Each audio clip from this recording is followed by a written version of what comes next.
Hey, this is the C&D channel. I'm Chris, this is Dave, and this is MMA for you. We're going to be doing our predictions for UFC 132, Cruz versus Faber 2. But before we get into that, we'd like to thank our sponsors. Go visit 123.com. They do bookkeeping service, advertising service for your company. So if you have any company needs, feel free to find them. They are www.govisit123.com. And another sponsor that we would like to thank is called the Marcus Glasses Boutique. They are located in Laguna Beach. Their sales price is very reasonable, and you can get a very beautiful style. Yep, the Marcus sunglasses, man. Yeah. Help the mom and pop shop. Got it, man. Cool, man. Yeah, let's do this. I'll start with the prelims and go up to the main card. Okay. First fight of the night, we got stand-up delight here. Is Anthony Njokuani is going to fight Andre Winner. I got Anthony Njokuani to win this. I feel that Andre Winner has good hands, but Njokuani, I think, uses more kicks, punches, and he's really long too.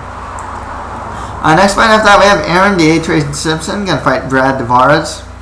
I really want Brad Tavares to win. He's a good prospect. He's like 4 or 5-0 right now. I think Aaron Simpson, though, at this point, is going to be a little too much for him, especially if Simpson utilizes a wrestling game. If Aaron Simpson can get the takedowns, which I think he can on Brad Tavares, he's definitely going to win. So I got Aaron Simpson to win this one.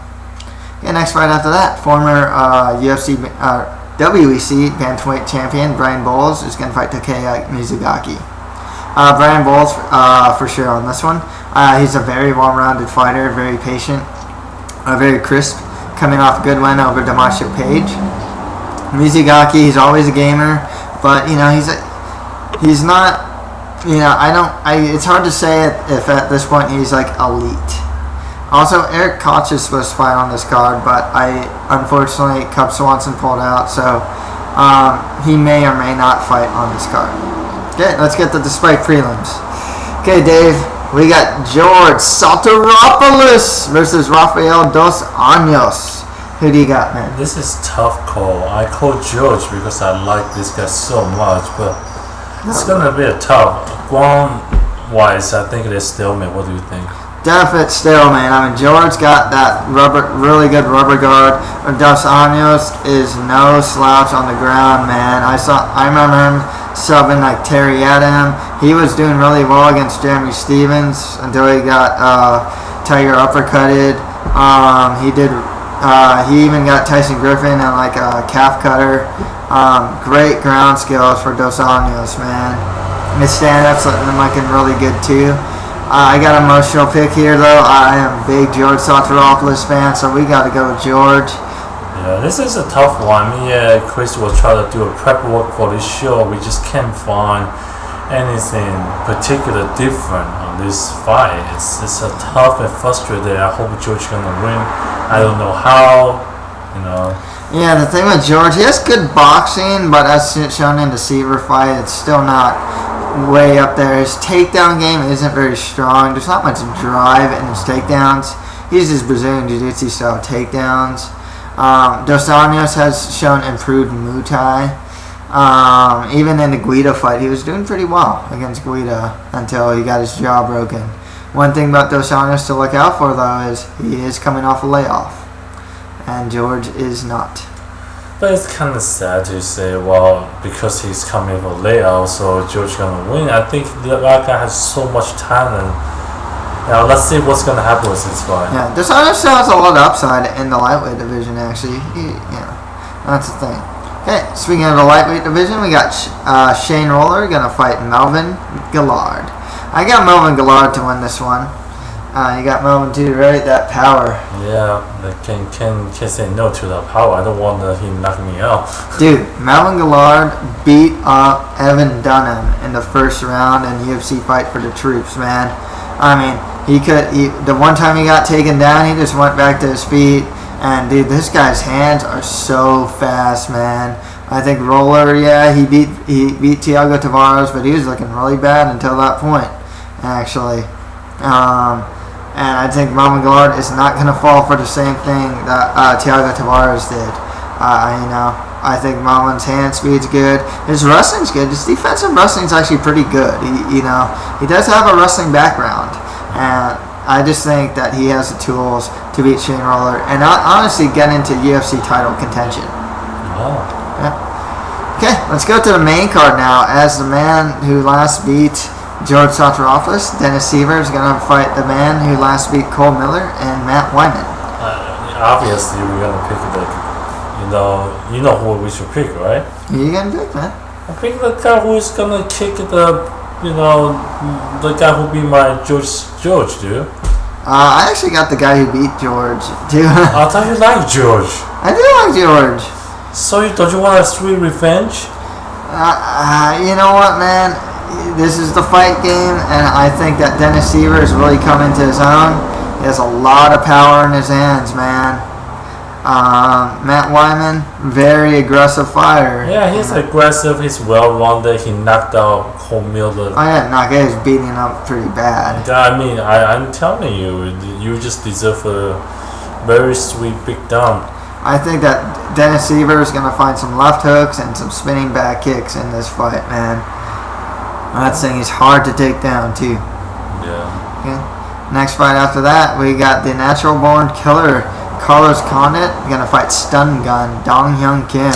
No matter what you say, no matter what's going to happen, Korean always support Korean. Dong-Hyun Kim going to win.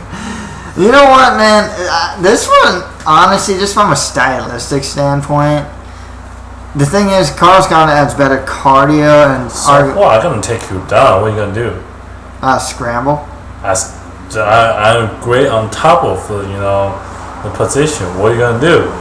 Scramble back to my feet and beat you up standing. Then I just take you down again. You don't have a good takedown defense. Dong-Hyun can have a great judo technique. You just ask for it. I can see a lot of takedown, maintain a top control, takedown, jiu-jitsu, top control. I'm just going to play you until you're tired. Dong-Hyun Kim last week Nate Diaz by that and Amir Sadala by that strategy of takedown and keeping top position. Carlos Condit, I remember Rory McDonald grabbed his ankle one time and he fell over. That's how bad his takedown defense is.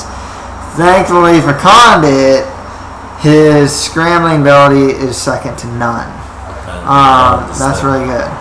His aggression is also second to none. So when he stands, I mean, this is the guy that beat up my enemy and KO'd Dan the Outlaw Hardy. I thought you liked Dan Hardy. Fuck Dan Hardy. So, Carlos Condit is always like one win away from title contention, and this is definitely one of those fights that will definitely put him up there in title contention. Goodbye. I just Dong-Hyun Kim's there too, though. Dong-Hyun Kim gonna win this fight if he follows the strategy. Take down, maintain top control, take down, top control, submission, take down, top control, submission. That's it. You do it whole day. Oh, we'll see, man. It's a close fight. That one, just from a stylistic standpoint, both guys have certain ways to win. Of course. But and the next fight we got the Huntington Beach bad boy Tito Ortiz going to fight Ryan Darth Bader. Oh well, I paid my tribute to Tito Ortiz, but he's not going to win this fight. Nah, he's not going to win this fight. Ryan Bader's just a younger Tito Ortiz. Yeah, his takedowns are really strong. He's very powerful. His stand-up needs, technique-wise, it's improving, but he has a lot of power. But I do admire Tito Ortiz still fighting and bring the best out of him. I want to watch it. It's really good. Yeah, if Tito Ortiz lost to Matt Hamill and Ryan Bader being a similar, I think, better fighter than Hamill, both as a wrestler and a stand-up guy, I got to go with Ryan Bader to win this one. Of course. Okay. And the co-main event of the evening, we got the axe murderer Wanderlei Silva going to fight Chris the Crippler Leben. Chris Leben. Man, you got two guys, mirror images of each other fighting each other. It's something interesting to watch, though. Both guys, I know it is. Both guys are veterans. They fought the who's who of mixed martial arts. They really brawl. One thing I will say, Wanderlei as shown in the Bisping fight, I think he's a little more disciplined these days than Leben. and that's the thing. He throws a lot more kicks, first of all. And he does throw his punches. You're not going to see this crazy brawling Wanderlei like you saw in Pride and stuff these days. So I think that's just going to be that little edge is what's going to do it for this fight. When we were talking before to do the prep work, I really think Wanderlei gonna win, but it's Chris Leben. I think. Well, he goes into zombie mode. Yeah. He gets hit. He's all like, and he just keeps punching on. No, and that's kind of scary, man. How are you gonna beat somebody who's zombie? Yeah, I know. Exactly. So, yep, and the main event of the night, we have bantamweight champion Dominick Cruz going to defend his title against the only man to beat him, the California Kid, Urijah Faber. California Kid going to win. California Kid is a good fighter. He's a great fighter. He's a great fighter. He beat your guy before, right? By guillotine, yes. But that was at 145 when Dominick Cruz was still a prospect. Okay. Since then, he's beaten guys like Benavidez. He beat Scotty Jorgensen, and that Scotty Jorgensen was a very one-sided fight, and as all Dominick Cruz. But my guy is a wrestler / boxer, right? Yeah, so is my guy. That's the thing. But my guy is really quick at this weight class, man. He dances around opponents. It's a very interesting style of constant movement.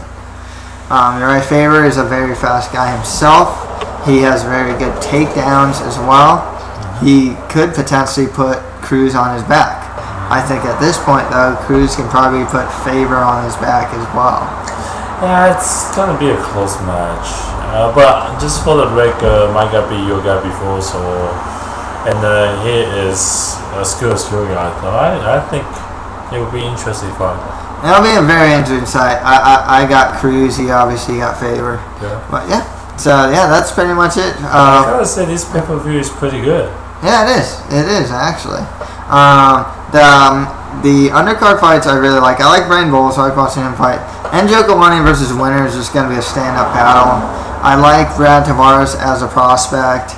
The prelim, Mamagard is actually really close to title contention.